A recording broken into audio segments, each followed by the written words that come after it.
Welcome everybody to the 58th meeting of Soteria and the second part of our series Love is Strange, with readings from Shakespeare's plays on the subject of love. And so we come to our first reading of today. Michael, which number is it? Is it reading 6? I think that's the one. I'll have to look myself for the number. Is it? I think we finished with Hamlet last week. Exactly right. Yes, we just finished with him. Much Ado About Nothing, Act 4, Scene 1, reading 6. Would that be likely to be it? Let me just have a look. Yes, so that will sound right. Reading 10 is what? Reading 9. 8, 7. I think pretty sure that's right. Okay, let's just, yeah, it was just finishing Hamlet, so it will be reading, excuse me. Could you please make that wider? yeah, I'll make it a bit bigger. It's oh, it's a bit too much. Oh, that's much Oh, better. that's Oh, That's great. now is that too big? Maybe a bit too No, big. that's fine. That's perfect. Okay. Yes, that's correct. Reading 6 from Much Ado About Nothing, the scene in which Hero is denounced because shortly before her marriage to Claudio, and there's been a trickery and betrayal, which is very similar to the trickery and betrayal in Hamlet, to make it seem that Hero has been unfaithful. In this case, perhaps one would put it unfaithful because she hasn't married yet, but in any case, libidinous, a bored, a whore. And this to me, this shows a little bit of the Shakespearean contradiction, or at least paradox, between an admiration for women and a very, very traditional view that indeed a woman has to be chaste and pure, and it would be appalling if she weren't, because the underlying tone is that this is the most shocking accusation that one can possibly make, that there could hardly be a worse crime, and therefore a great offense to willfully lie about that, or to be deceptive about that, which is why Shakespeare produces Iago as such a embodiment of evil. And this, I think this scene shows reveals the language, the contempt, in my opinion, that Shakespeare has towards any kind of lewd behavior, and really a dislike perhaps of the sexual act at all. Michael, do you think this is Shakespeare expressing his own revulsion towards this, or this was a trope of the dramatic art of the time? It was something that he felt was what people wanted. They wanted to sort of be outraged, in quotes, by some behavior. What's your thought? I personally don't think. I think there's a very strong element of personal belief in this because of the passion of the language, the strength of feeling, and it's not something one would expect. Perhaps it would be in this story, but not in Hamlet. And yet it comes out in Hamlet, it comes out in Othello, it comes out in Much About Nothing, it comes out in Winter's Tale again and again. This Pericles, this thing of innocence, the defamation of innocence. It's as though somebody believed in witches, but would be outraged to the most extreme point if they thought that somebody was accusing a woman of being a witch who wasn't a witch. But they still believe in witches, and yeah, if she were a real witch, she should definitely be burned or whatever. But woe betide anyone who would be doing anything so unspeakable as to accuse a woman of being a witch who were not a witch. And that a little bit is not a little bit, it's what I think is Shakespeare's view of sexual relationships between men and women, or the only sexual relationship, in my opinion, that he would tolerate at all. And the contrast with this enormous tolerance, really immense tolerance towards human love. Oh, and that brings me to the thing. Yeah, I did say that I'd made a discovery, by Yes, the way. I wrote indeed. this to Stead. Maybe everybody will find it, or maybe they won't. I don't know. Stead asked me to, or suggested that I should produce other texts as a contrast to compare them with Shakespeare, so from contemporary writers, which I can definitely do next time. But a certain problem arose, which is very simple, and maybe it's obvious to everyone, or maybe it's not obvious to everyone, but I've never seen it commented on, and it's quite remarkable. What could it be? It's something to do with love, it's something to do with comparing texts, plays, Shakespeare, Shakespeare on Love. A bit of a clue there. I mean, it's quite big, it's quite simple. I mean, It's you so found it simple. very difficult to find good comparative material on love. I did. Now, yeah, keep going. You're just about there. Yeah, go on. Um, You're there. Pretty well, you're there. I'm not. I'm You've just almost said it. You've almost said it. Why? I found it very difficult. Actually, I found it impossible. Really? because there weren't plays that were written contemporaneously with Shakespeare's that had love in it in the way that he does in his plays, maybe. In any way. No, in any way. Who else, contemporary of Shakespeare, wrote plays with love as a theme? I mean, it's so big and so it's so astonishing. And I looked and looked. Kyd doesn't. Marlowe doesn't. Turner doesn't. What one Who kind of else? assumes, like with all Hollywood films, there's always going to be a love interest somewhere. One might have overlooked it in one's remembrance of the play or something, but also having looked for Yes, the significant love interest in these plays, you've drawn a blank, finding none. correct. Uh, Complete, Oh no, complete blank. It's just that is utterly curious, amazing. isn't it? That is curious. That is I mean, curious. Ben Jonson, you've got The Yeah, Changeling, you've got Bartholomew Fair, you've got Volpone. There's a lot of sexual interest, but yeah, yeah. love? I mean, there's a touch. The only vaguest element is I could think of is Webster's Duchess of Malfi between the Duchess and Antonio. They are obviously, they love each other, but there's not much expression of it. It doesn't, you don't get to see very much of it. And that's the only thing. The only About contender. love No. or romance? Yeah, well, love or Mm, romance. Yeah. Because mm. I I can see them not addressing love as we think of married people being in love or unmarried people for being in love. But romance is a separate thing. Yes. So did you find any evidence of romance rather than love as we perceive it? Not in any play. I think it'll be quite different with poems. Mm. And this is what is Okay. absolutely mysterious and bizarre. Give an example. Thomas Ford, who wrote a number of plays, all of them bloodthirsty and horrible. But the best Wonderful. known is his Pity She's a Whore, which is Mm. disgusting even today. Even by just it's Well, it would be a disgusting. pity, Michael. I mean, come on. Yeah, he is supposed to have composed the words for the song. Since first I saw thy face, I was resolved to honor and renown thee.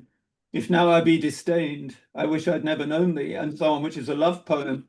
It's attributed to him, and I wonder how on earth could the same person have written a love poem and written Tis Pity She's a Whore. So it just seems to be a very interesting subject, and am I missing something? Or why have I not read comments about it? It seems to me an extraordinary fact because Shakespeare often deals with the subject of love. Obviously, there's Romeo and Juliet, but there's also the comedies, As You Like It in Twelfth Night, which are clearly about love, and the love element is in other plays as well. So it's Antony and Cleopatra, of course. Mm. So Yeah. what is this?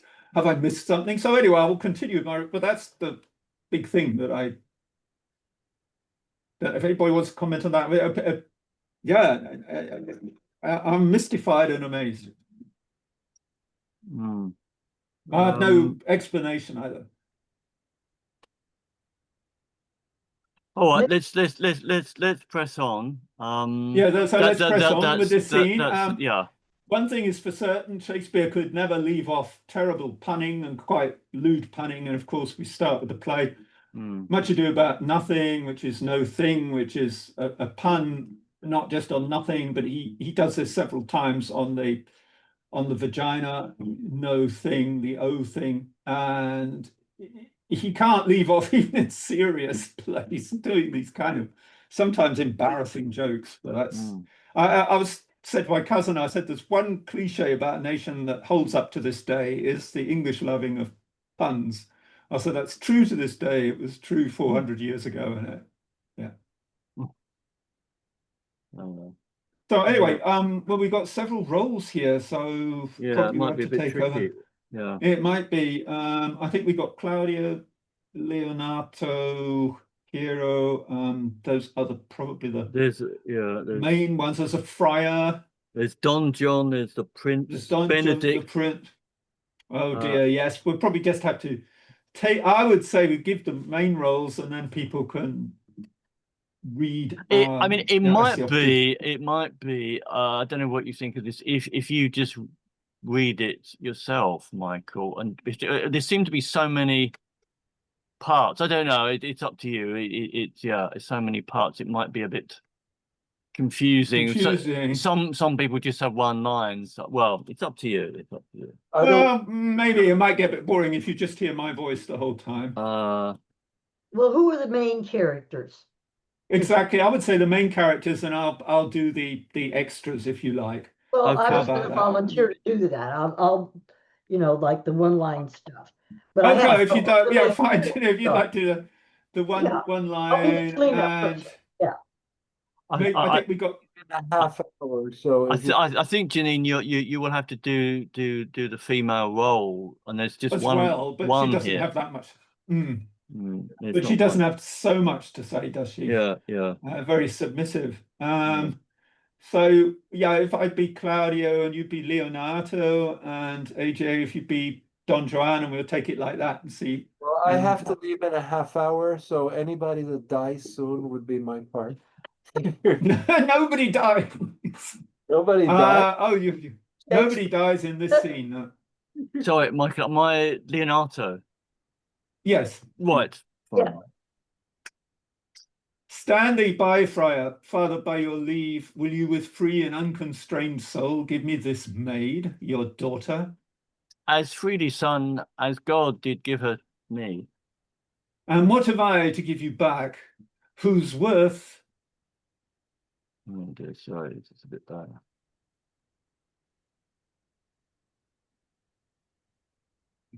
May counterpoise this rich and precious gift.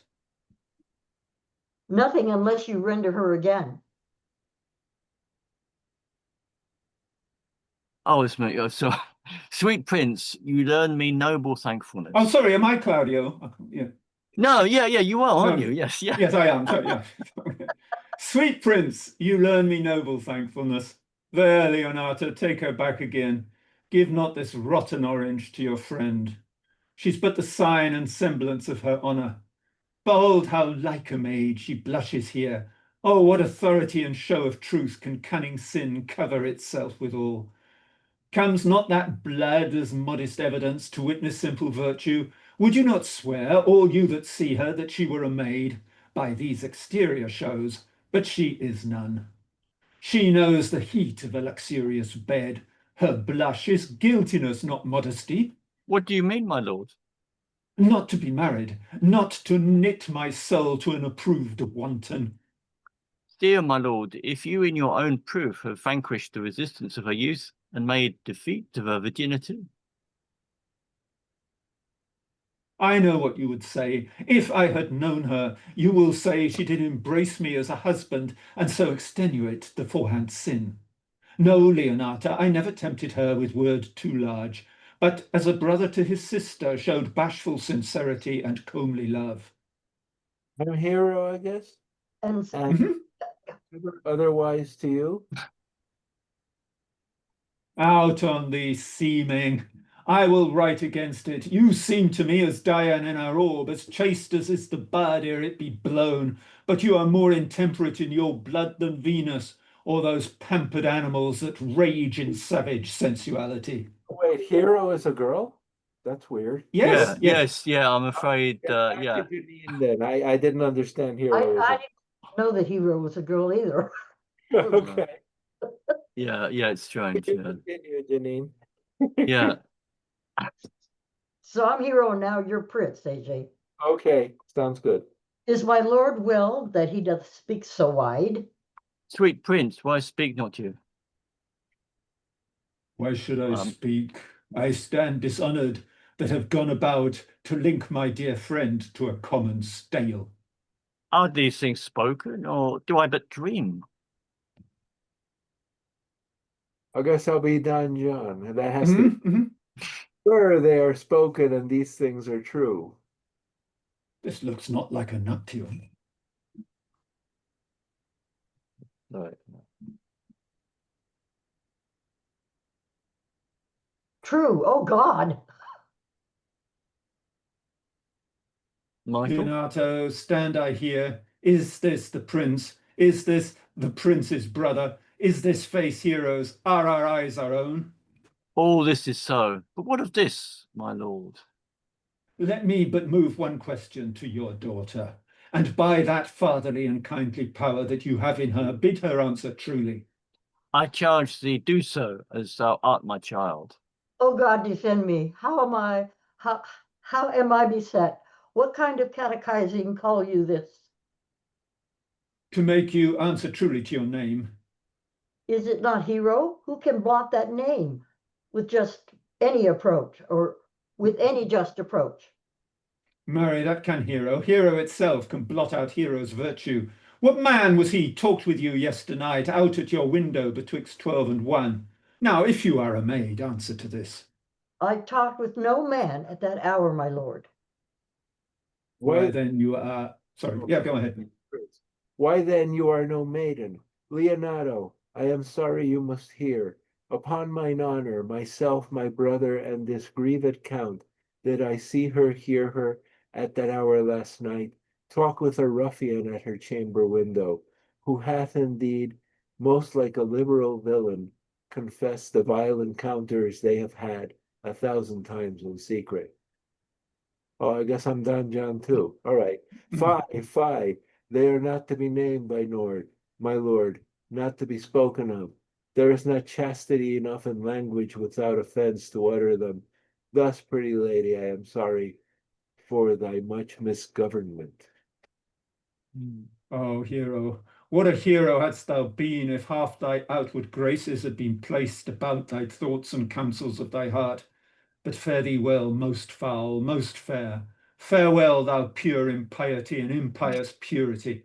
For thee I'll lock up all the gates of love, and on my eyelids shall conjecture hang, to turn all beauty into thoughts of harm, and never shall it more be gracious.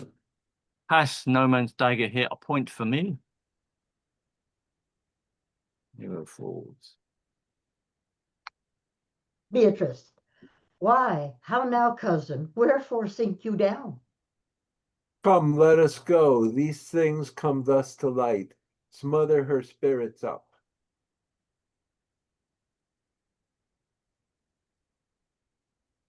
How doth the lady? Dead, I think. Help, uncle! Hero, why Hero, uncle, Signor Benedict, friar. O fate, take not away thy heavy hand.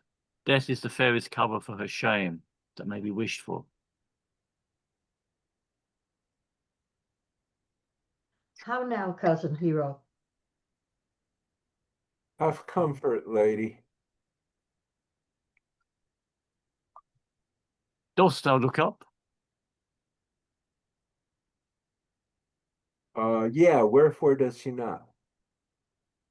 Wherefore? Why, dost not every earthly thing cry shame upon her? Could she here deny the story that is printed in her blood?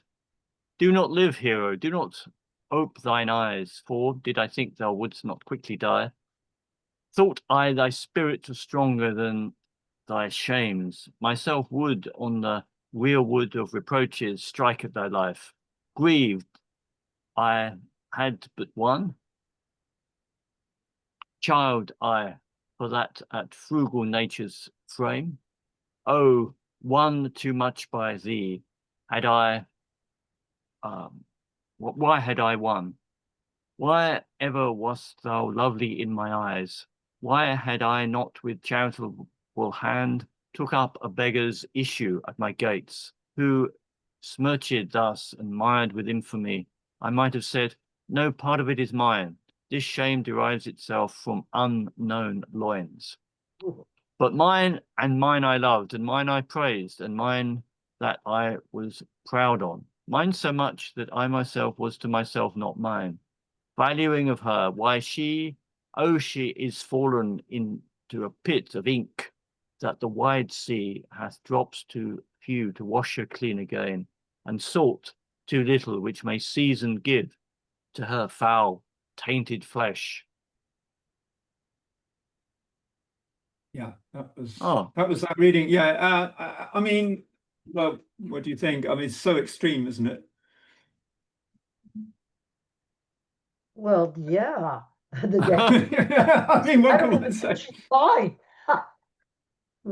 yeah. I mean, this is a comedy, isn't it? So maybe the sort of hyperbolic sort of expression is all part of it. I don't know. Yeah. Well, there is. I think it's uncomfortable as a play because it's partly comedy and partly not. The Yeah. punning is comic, and the comments by Benedict are comic.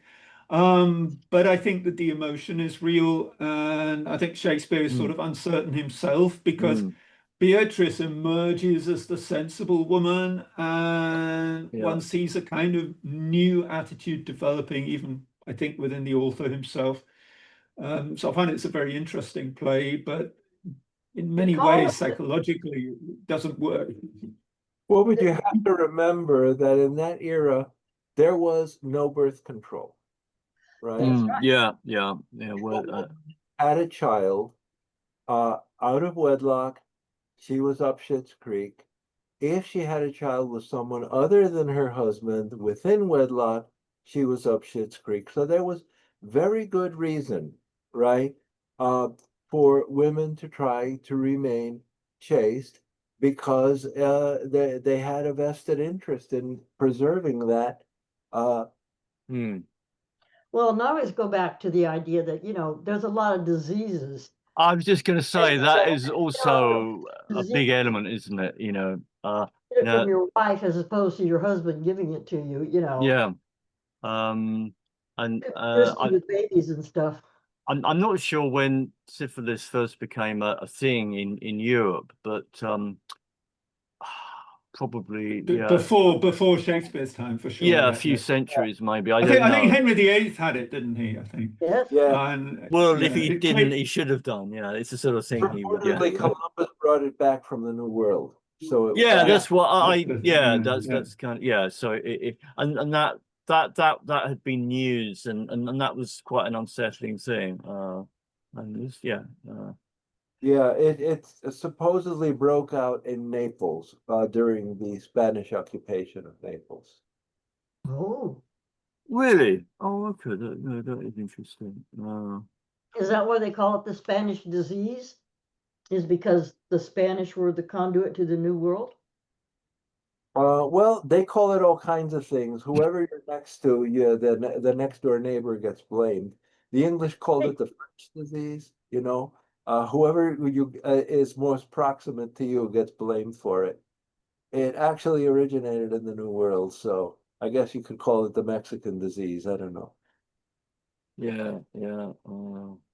but those are absolutely valid, certainly very valid points. And yeah, there is that fear. But it seems to me that the emotion, the strength of feeling about it in Shakespeare is stronger than if you take other examples of sexuality with Ben Jonson and Thomas Middleton. They take it more, they're more flippant about it. They're not as shocked, they're not as strong as it's not this. Ooh, I mean, this really is Name is Hero. I that really, because I downloaded it and read through it, and I thought Hero was a guy. Obviously, I've been Well, it would have been played by a civilized. boy, of course. Yeah, Yeah, yeah. because you couldn't have women playing. But no, Hero's a woman. Yeah. And it's the same absurd deception as with Iago and Othello. I mean, this is almost a practice run in some respects for Othello, where he does it much more finely. And I think he has experience of this. I think he had this. I don't want to bang on this drum too much, but we do know that the Earl of Oxford had very similar. He was completely convinced that Anne Cecil was unfaithful to him when he was in Europe, and he refused to speak to her for 6 months. And it seems that this poison had been poured into his ear by a Iago-like character whose name I forget. And it was very difficult to reconcile, and he was completely unmanageable about it. He refused to see his wife, I think, for half a year. Well, I enjoyed that. Yeah, I enjoyed that. It was good. So you can see some online, good I think, lines in it. Yeah, good lines. yeah, you can see online quite a good production with Kenneth Branagh, and I can't remember who plays Beatrice, but it's definitely worth watching. And there's a lot of witty language, and it's a comedy with something serious in it. Mm-hmm. Yeah. Right, we go on to reading 7. Is it 7? Because I sent you some extra texts because I sort of extended it, and there is you should have a 6A actually. Sorry, I'm not sure. 6B. Yeah, I did. I sent it to you. Yeah, I'm sure you did. I'm not sure that I actually saw it. Yeah, sorry, my apologies. Oh dear, because I sent you a bit of an email and I said we'd do it like that because then we can do the poems in another reading. Perhaps I didn't. Sorry. But it's not an issue for me to find it. Actually, shouldn't take long. Yeah, I mean, yeah. Right. It's a nice one, and it's got very few characters, so it might be easier for us. Okay then. Yeah.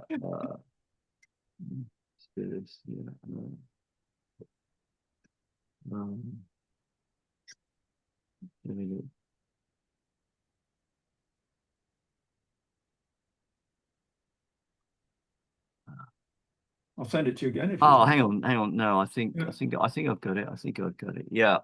It's just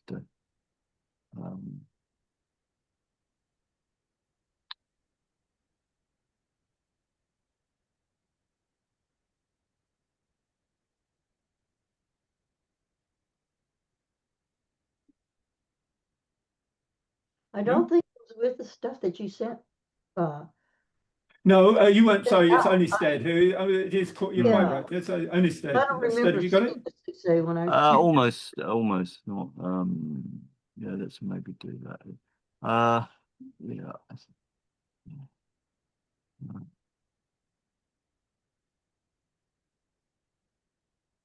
Sorry.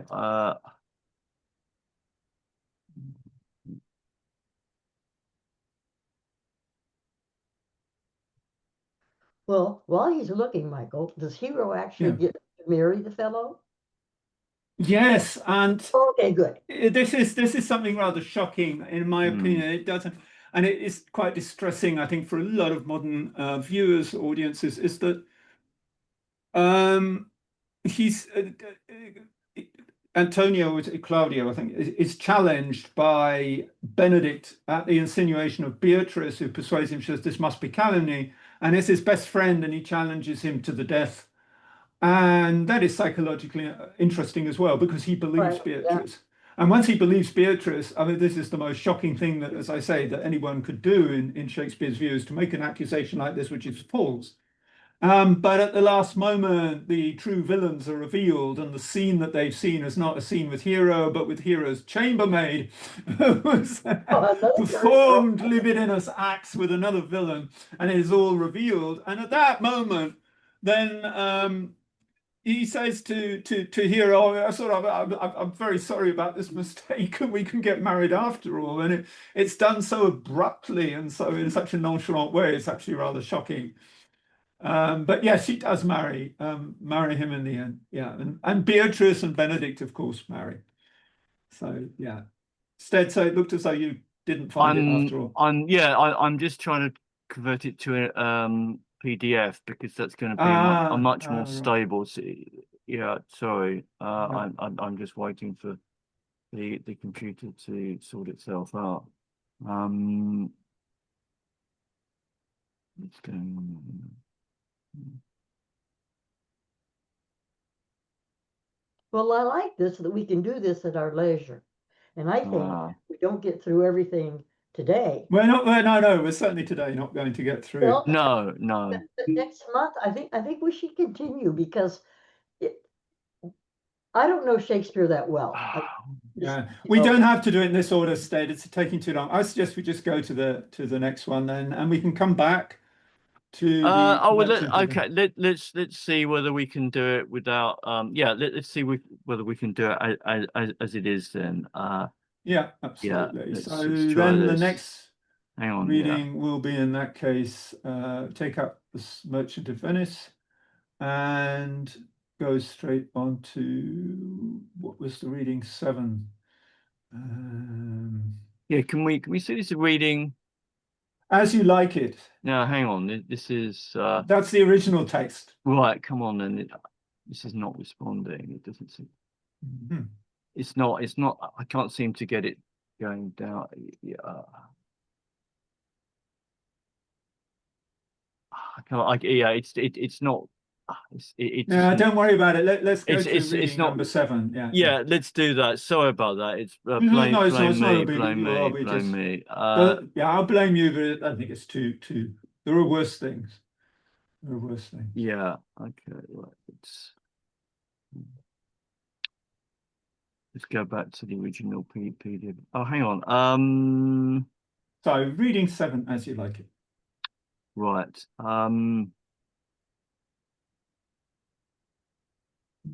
Sure.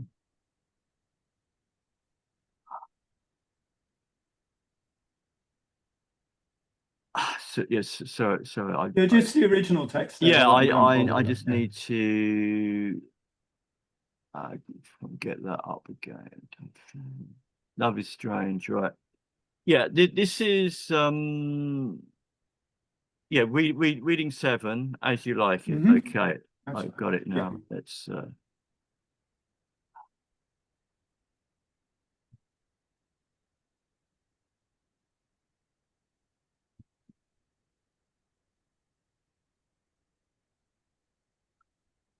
can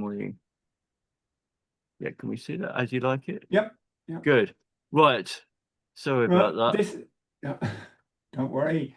As you like it, this is where it doesn't matter at all because the contrast is actually very telling. I mean, this is the theme of love, and where Rosalind, this is a common theme in Shakespeare, is a woman disguised as a boy. Well, of course, a boy playing a woman disguised as a boy, so there's a kind of triple disguise. And Rosalind, disguised as Ganymede, is in love with Orlando, who's in love with Rosalind, but Rosalind is disguised and wants to train Orlando in things of love, and says that she will play the person whom Orlando is in love with, although of course she's not playing because she is in love with him. And this is taking place in the Forest of Arden, which is a symbolic, ideal, almost Garden of Eden-like place, a retreat from the corruption and luxury of the forest. And I had the great fortune to see Susan Hampshire play Rosalind in London in, I can't remember what year it was. In those days, you could sort of walk in half an hour before and just buy a theatre ticket. I don't think you can do that sort of thing these days. Maybe you can. It was quite stupendous, one of the great events of my life. It was, and I wasn't the only person thinking that. I mean, the audience were ecstatic. I mean, cheering and stamping of feet at the end was, I think, the most I've ever heard in any theatre, and justly so. It was a wonderful performance by everyone. And it's just a wonderful play, in my opinion. And this is quite gentle and quite the opposite. And this, to me, is the contrast between Shakespeare's view of sexuality and Shakespeare's view of love, and this separation that he makes of them. So, yeah, this is Rosalind and Orlando, and I'm not quite sure from this scene. I don't think there's anyone else, actually. So who is it? Who's Orlando? Well, who would like to be Orlando? I got 10 minutes left if I can. Yeah, go for Well, it. Go for it. Go Go for it. Yeah, I Yeah. think 10 minutes about do it. Yeah. Yeah. So You, Janine what is, and AJ then. Yeah. I pray you, what is the o'clock? You should ask me what time of day. There's no clock in the forest. Then there is no true lover in the forest, else sighing every minute and groaning every hour would detect the lazy foot of time as well as a clock. And why not the swift foot of time? Had not that been as proper? By no means, sir. Time travels in diverse paces with diverse persons. I'll tell you who time ambles withal, who time trots withal, who time gallops withal, and who he stands still withal. I prithee, who does he trot withal?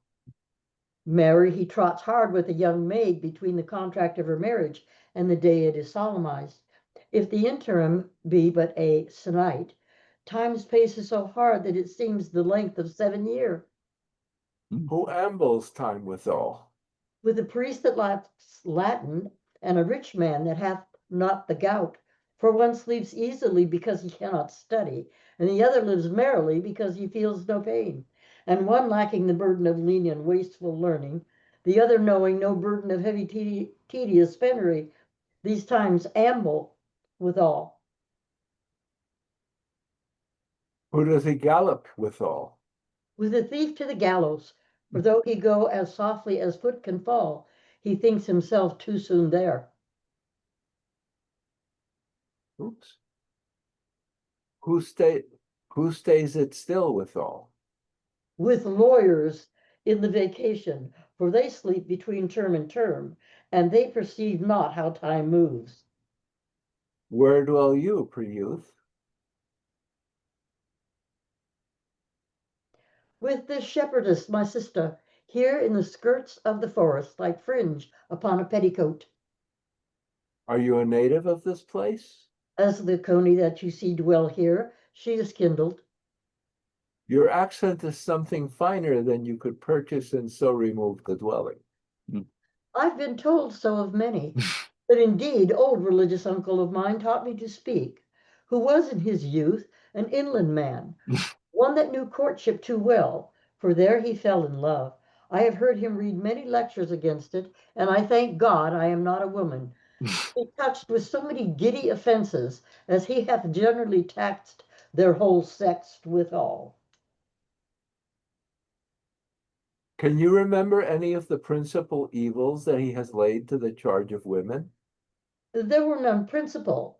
They were all like one another as halfpence are, every one fault seeming monstrous till his fellow fault came to match it. I prithee recount some of them. No, I will not cast away my physic, but on those that are sick. There is a man haunts the forest that abuses our young plants with carving roslyn on their barks, hang odes upon hawthorns and elegies on brambles, all forsooth defying the name of Rosalind.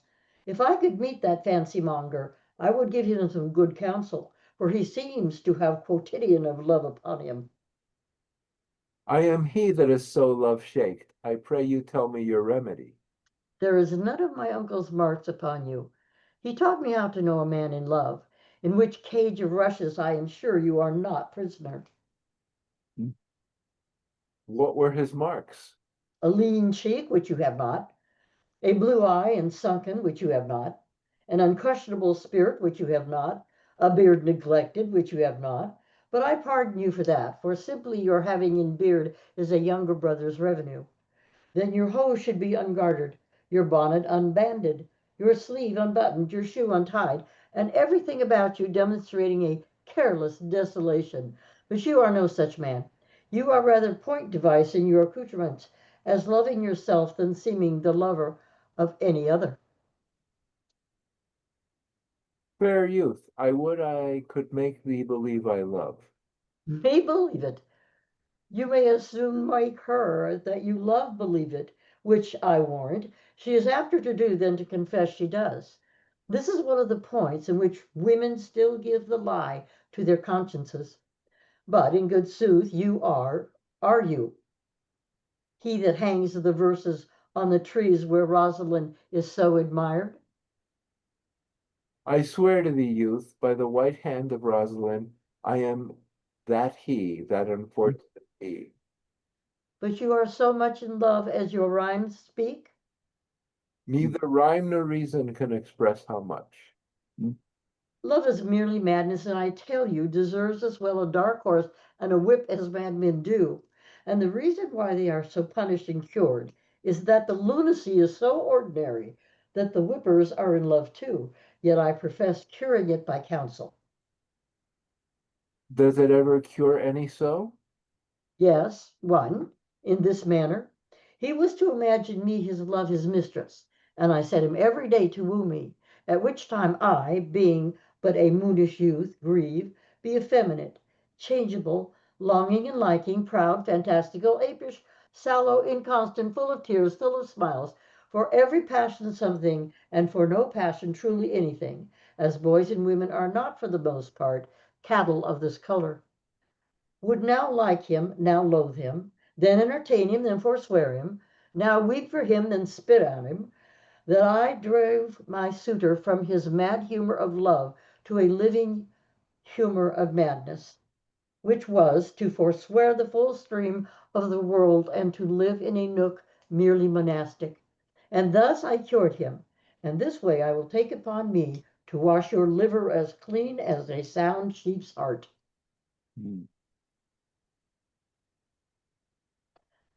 That there shall be not one spot of love in it.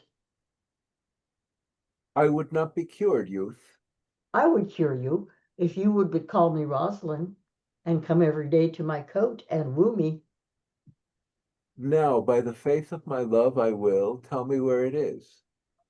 Go with me to it and I'll show it to you. And by the way, you shall tell me where in the forest you live. Will you go? With all my heart, good youth. Mm-hmm. Yeah. Oh, right. The Well, plot. that Is was more, that was very enjoyable. I kept hearing myself making noises of approval as if I was eating something that I liked. It was very nice, wasn't it? Very nice. isn't it delightful? Yeah, It's absolutely. the absolute quintessence of flirting, I think. But it's very good. And I think the contrast is so striking. Mm. The contrast between that and the other scene, and that runs through Shakespeare, I think. I could really give so many examples of the delicacy with which he deals with flirting and love and those emotions, and the bitterness and nastiness with which he talks about sexuality. And that is something that's always struck me as very strongly in Shakespeare. And I think I can show it a little bit by those contrasts. He forgot about the other babe in a hurry, didn't he? Yeah. So I don't quite understand you.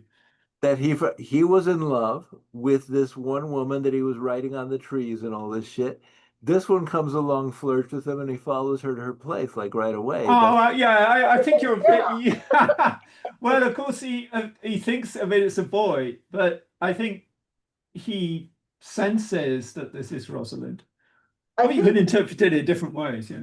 I love the part about how she cures people, taking a whip to somebody. I mean, yes, all the things that she's going to do, and he's okay. Typical man way of saying, yeah, okay. Okay, guys, as promised, I gotta go. I will see you next. Thanks so much. Thanks so much. Really appreciate your time and your readings, AJ. Wonderful to see you. AJ, thanks indeed for coming. Yeah. Take care. Yeah. See you later. Bye-bye. I was just thinking. It's a shame we've not had an indigenous Mozart who might have put this to music in an opera, but maybe. That'd be great. Maybe it's so well written any music would intrude upon the music of the words. I don't know. Well, you're right that it has a musical element. There's a rhythm to Yeah. it, very, very, very strongly, an element of dance to it, and then everything coming right. I mean, that's the same as well in Twelfth Night, but maybe even more strongly in As You Like It. But the tenor of the Mozartian mode of expression seems well suited to this. It's has a superficial sheen to it, but does have a serious undercurrent, and that sort of seems quite appropriate, I think. But yeah, it is. Yes, it's lovely. Yeah. But this flirting and this love element, as I said, I can't find in any contemporary playwright, any other contemporary. I did ask ChatGPT what it thought about that, and it did come up with a variety of suggestions where love is to be found written about by his contemporaries. But Which suggestions? What ones? let's have a look. It did. Yeah, I'll just read what it says. Yeah. It says, yeah, many of Shakespeare's contemporaries wrote about love in their plays, often just as intensely, though sometimes with very different tones or perspectives. Here are a few notable examples. Christopher Marlowe play Hero and Leander, and Edward II. Edward II explores both heterosexual and homosexual love. Edward II. Edward II? Yeah, I mean, I'm not. Oh, right. Well, I can't agree with that. I don't see it. I mean, yes, there's heterosexuality and homosexuality, but I would stress sexuality. I don't. It's Edward II portrays the deep and politically dangerous affection between King Edward and his favourite Gaveston. Ben Jonson play Volpone, the alchemist, every man in his humour. Well, let's stop. This is it. I mean, what are they saying? I mean, Volpone, please. Where is the love element in Volpone? They can't be. They're confusing love and sex again. Possibly, yeah. I mean, if you're familiar, are you familiar with Volpone instead? No, not more than the illustrations by Aubrey Beardsley, I think. It's about a man who is tricking a whole series of so-called friends by pretending that he's dying to give them all kinds of presents so that they will get into his will, and he has no intention of dying. And then finally he manages to get the daughter of one of them and proceeds to try to rape her.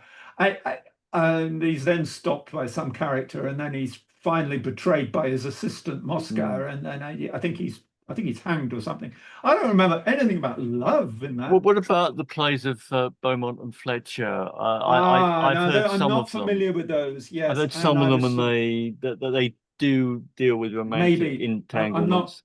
Possible. The Duchess of Malfi is cited. Obviously, it's not a straightforward. Well, we saw that together, didn't we? And yes, we did. It was in that all wooden theatre, which had a superb play. But I mean, what real love candles? Element? There is a small love element, but it's not very. Do you remember the love element? It's quite short, really. It's Antonio and the Duchess, and then the brother appears, and then she's strangled on stage. It's quite nasty, I know. The Duchess secretly marries for love against her brother's wishes. Yes, I mean, yes. Yeah, I did mention the Duchess of Malfi. Yeah, indeed. ChatGPT is a good instrument if one knows the material of which it speaks to be able to see if it's got something correct or not. But it's not good to take it to without context. I think it's a useful instrument, but not, it's not. Marlowe write Faust? Faustus, yeah, Dr. Faustus. Okay. Yeah. Okay, if you look at Faustus's incredible obsession with Helen of Troy, okay, that's a form of love. And what I think, well, but here's my point, is that I think the writers are dividing, segmenting, compartmentalizing passion, love, romance, familial affection, and it depends on your definition of love. In other words, a play like Faustus, which you think, well, that's about damnation and that's a religious, well, in a way, because why? What is his main passion? This beautiful woman. Is that a form of love? Well, obsessive love is love, but it may not be the kind of love that Shakespeare is talking about when he talks about the social approbation that people get for being unfaithful. In other words, the social rules as opposed to the emotional feeling. You know, there's all kinds of love. And maybe the chap hasn't been instructed on the different kinds of love, which is why you got the answers you did, instead of the contextual part of it. Yeah, I just coming back to the passage we've just read. Yeah, is that love? I mean, whatever it's talking about is something that is a thing, is a good thing, is something that we like, and it's there between a man and a woman. Is it love? Yeah, I don't know what it is. Yeah, well, I mean, Janine made the point that it's true, there are different kinds of love, and that's absolutely correct. And one thing that I don't think I brought into this, which I certainly could, is Shakespeare had this sort of amused, tolerant attitude, and I think even towards himself, about a kind of crush love, as passion love. The obvious example is Romeo, who is at the beginning of the play in love with a Rosalind, as a matter of fact. And he is constantly taken to task by Mercutio for this absurd puppy love, and it's Mercutio that persuades him. Yeah, Donny Osmond, wasn't it? It's only puppy love. It's only puppy love. Yeah, and then of course he meets Juliet, and Juliet is the real love, and Juliet and Romeo then have this dialogue, because you don't have dialogue with these fantasy figures of your love. And in a sense, you're right with Helen of Troy. Faustus does have this yearning for love. He says, I will have a wife. And Mephistopheles says, no wife. And then he said, no, I insist I have a wife. And then he says, I'll bring you a wife in the devil's name. And he says, famously, I'll plague on her for a hot whore. No, I'll have no wife. And then this illusion, the idol of Helen of Troy, who's all an illusion, then he tries to touch her and reach her, and then she's gone. And Mephistopheles said, did I not thee warn not to touch these are but illusions? So that's very true. And I think for Shakespeare, it was the marriage of true minds. It was the love that alters not when it alteration finds. As in the sonnets, which are so clear, this belief in the spirit, this Platonic thing, and not in the outward appearance, which comes again, the Merchant of Venice, which was the one that we didn't have today, with the three caskets, the gold, the silver, and the lead. And the lead is not beautiful, but it's solid and true. And that's a valid point. But I still, just to make maybe for me, love is more Shakespeare's idea of love there, but other plays, even if there is a mention of love, it seems to me that it's certainly not the main theme in the way that love is the main theme of so many Shakespeare plays. It's not at the center of any of these plays. It may be true about Beaumont and Fletcher, because I don't know their plays. I've only seen Night of the Burning Pestle, and I thought it was absolutely dreadful, and I behaved quite badly. I'm afraid I booed at the end. But so many people were cheering. I know. I can behave very badly in the theatre. You actually I can behave very badly. Yeah, I was booed, but my boos were completely drowned out by all the applause. Everybody thought it was wonderful. I sometimes behave quite badly. Maybe they were applauding your boos. No, they weren't. I'm afraid they weren't. No, they weren't. Guy's right. Give him a hand. But that actually is a line from Benny Hill. That's a line from Benny Hill. But but you may be right about Beaumont and Fletcher, because they were writing a bit later. Were they in the middle of the 1620s, 1630s more, I think, weren't they? I'm not. I can't. I can't say. But no, that's more of a. But that's a fair point. I mean, they wrote an enormous number of plays, and most people haven't read any of them. Yeah, But I they think were. a marvelous job of characterizing through the poetry of it, and the he was very aware of the games people play, especially women, because there's this kind of hope, I think, in many men that women really are gentler and sweeter and and they kind of overlook, I think, the incredible. If they watch women interact, I think the men should realize that there's vipers among the women who appear so sweet and loving and just demure and, oh, I wouldn't do anything out of place or wrong. But the intrigue that goes on. Yeah, yes, yes. The Well, men yeah, are yes. aware of what women sit around and talk about, of how they're going to get some guy. It's just amazing that Shakespeare, he must have listened to a lot of female conversations of different ways of manipulating men into marriage, quite frankly, because I don't think most men really comprehend what it is they're getting into. And they wake up and go, Yes, I sign on for this. Yeah, you did. a very good example of that is, in my opinion, is Maria in Twelfth Night, who is, I think you would call her today a social climber, who obviously wants to marry Sir Toby Sir Toby Belch, sorry, and she does at the end because she has so many jokes and tricks which so amuse him that he finally marries her. And I think that's her intention from the very beginning. So a very good example. And a much darker example is obviously from King Lear with Goneril and Regan, with this manipulative praise of their father, where all they want to do is to be given the lands that they can then present to their future husbands. And of course, it's Cordelia, who's unable to speak, who expresses true love, which is again this Platonic thing. It's not necessarily what you say. And I think Shakespeare was made fun of himself and others in Love's Labour's Lost with the presentation of people who are effusive about love. And it's a little bit there with Orlando as well. Rosalind is quite skeptical about all this demonstration. She wants to see him really be faithful in reality, not just write poems. So you're absolutely right. And I think more and more in Shakespeare, there's this feeling of acceptance that women could be equal to men, and at the same time he didn't believe that. I think he's very, very torn.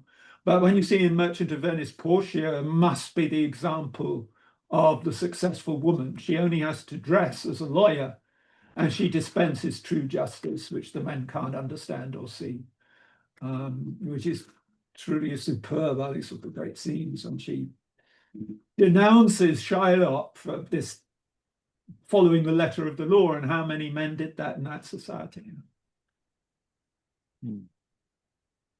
Good. This is a theme that we can happily continue. It's been a good afternoon.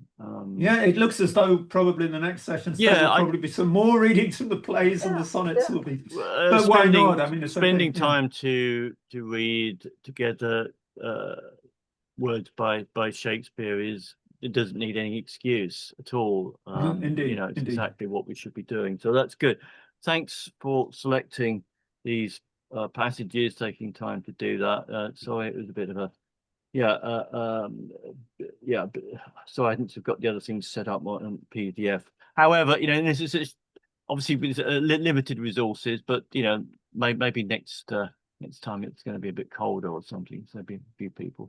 I don't know. Maybe I'll write to a few people. Okay, you said that Michael York couldn't.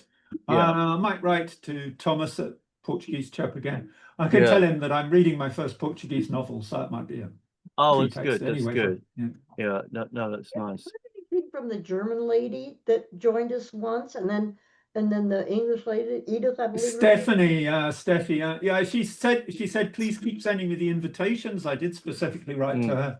I know that Sunday doesn't fit with her plans very well, but yeah, I did write to her, and she did at least say, no, please keep. And she actually, as she said, oh, please, you sent a note saying that people might not be included in the list if they do. So I said, no, you're quite all right. I'm talking about people I've never seen or haven't seen for a year. But she's definitely interested. But good. Well, that's good. That's good. Yeah, but it's good that she at least did that. Absolutely. I don't know why Edith has not appeared, because she's a wonderful very regular.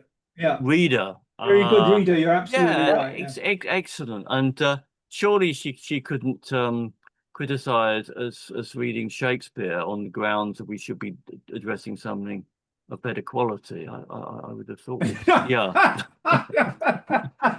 Very good point. Yeah. I don't know. No, she really couldn't do that. You're absolutely right.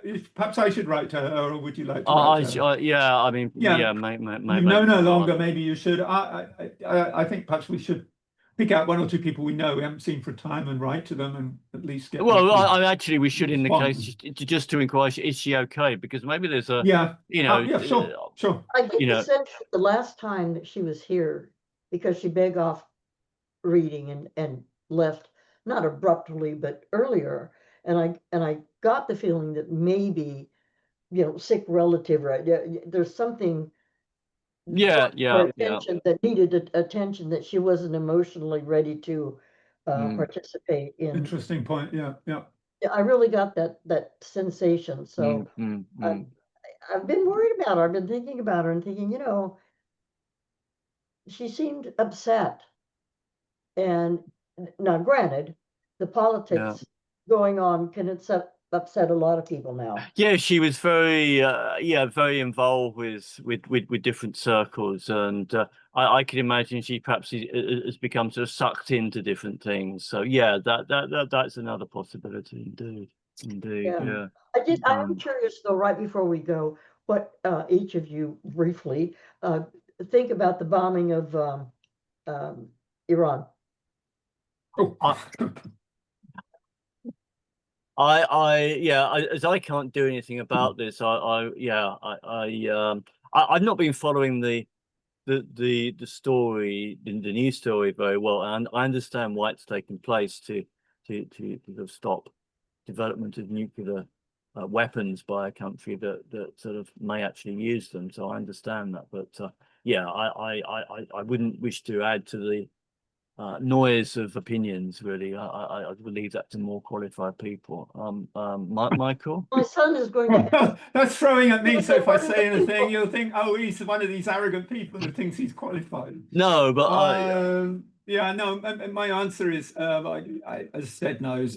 I changed very radically with what happened in October 23. It was just so appalling. I mean, I completely changed. I was vaguely sympathetic to Palestinians, and now I just have an absolutely irrational loathing. And as far as nuclear establishments, I think it's a good thing if any country is prevented from having the bomb.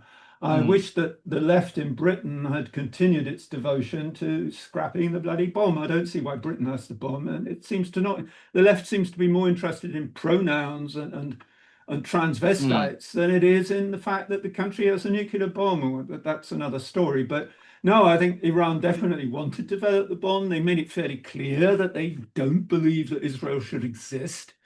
And any country that is prevented from acquiring the bomb, it seems to me there's a good thing. And there seems to be every evidence, despite what Tulsi Gabbard and other people have said, that is exactly what Iran wanted to do. If my next door neighbor didn't think that I had the right to sort of live in my house and he was developing a nuclear bomb, I would be a bit sort of keen to try to disassemble it.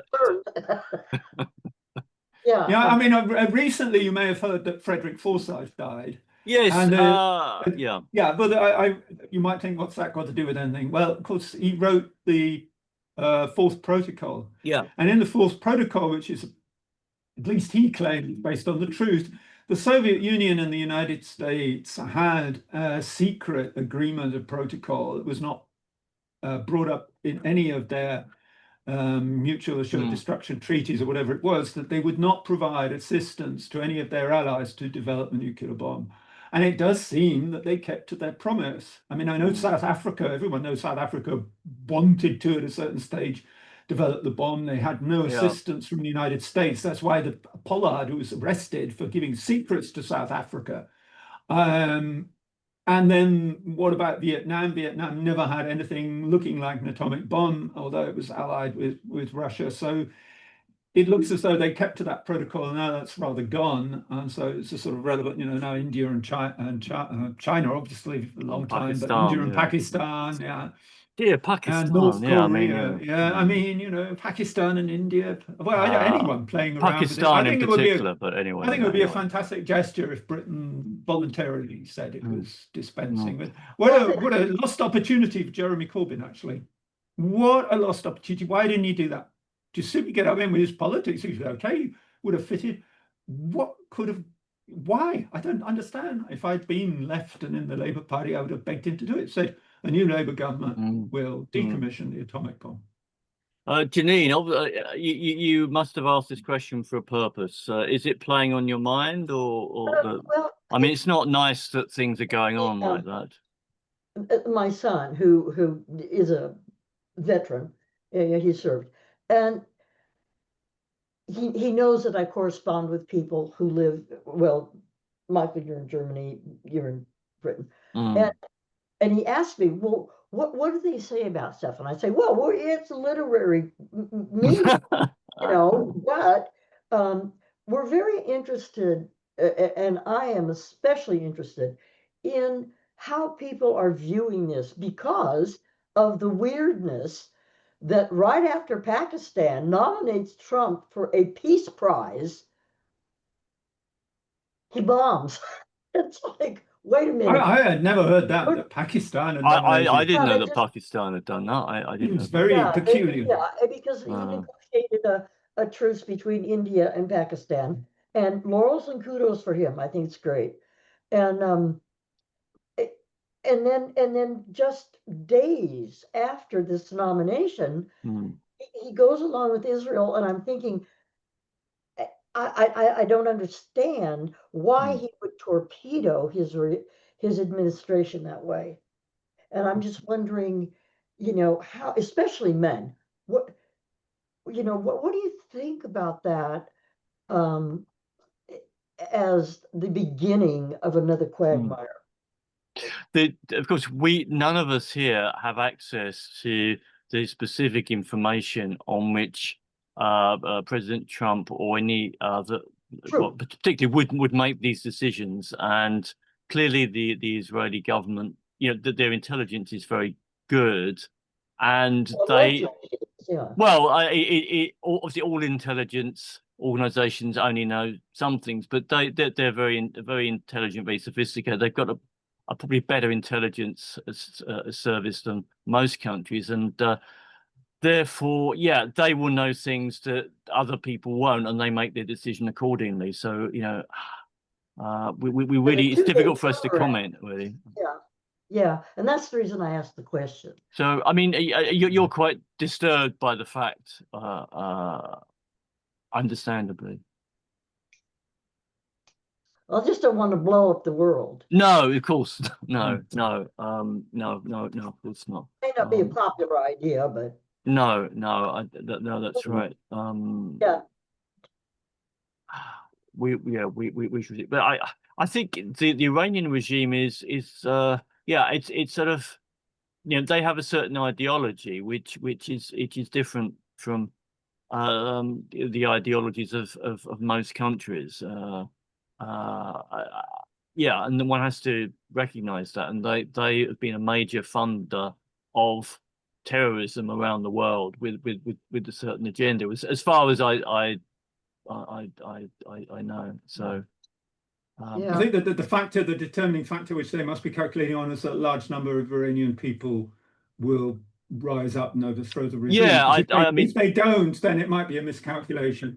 I think the hope is that if the regime is made weak enough, then a large section of the population, and I have no idea what the views are of Iranians about their own government. Exactly. I mean, it is. I'm glad I'm not in the position of having to make those sort of decisions, really, because it must be very difficult. You and me both. I'm glad I don't have to decide. So thankfully, thank you for the feedback. I appreciate it. Upon none of us is the sin of either acting or not acting. So that is something. All right, good. Well, assuming there were no cyber attacks to prevent us convening next time, which Next month, so we'll yeah, continue which isn't reading, yeah. actually entirely impossible. I mean, cyber warfare Yeah, is right, a new frontier. Indeed. Let's wish all of us a good Sunday, what remains of it. What And remains of it. yeah, And thanks fine, yeah, Janine for Stead, coming. And, yeah. yeah, I'll is there any weekend people can't do next month, or is it? I'll send the communication. I don't think so. We'll just yeah. Oh, They'll just whatever. What, Maybe the 27th. the 27th? Okay. Just a suggestion. I mean, I don't think it makes any difference to me, so just checking if anybody doesn't.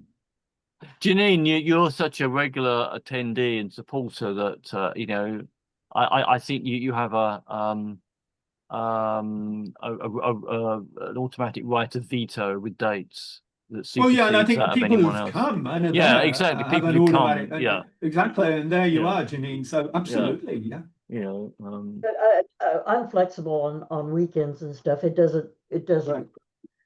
I mean, we're right in the middle of, I was telling AJ, we're right in the middle of renovating our house. So oh really? Hmm. So my office has become the dumping ground for what are we gonna keep, what are we gonna throw away? What we gonna, yeah, exactly. Difficult things to So, do. but Difficult other things than that, it doesn't matter. I'm not ready, Okay. so whatever Fine. you. I'll say the 27th. I'll send. Okay. Yeah. That's good. All right then. Thanks so much. And Thank you, Stead. And we'll yeah. see. We'll see us all together then. I hope. Yeah. Yes. All right. Okay. Bye bye. Bye, everybody. Bye. Bye bye. Farewell. Bye-bye. Farewell.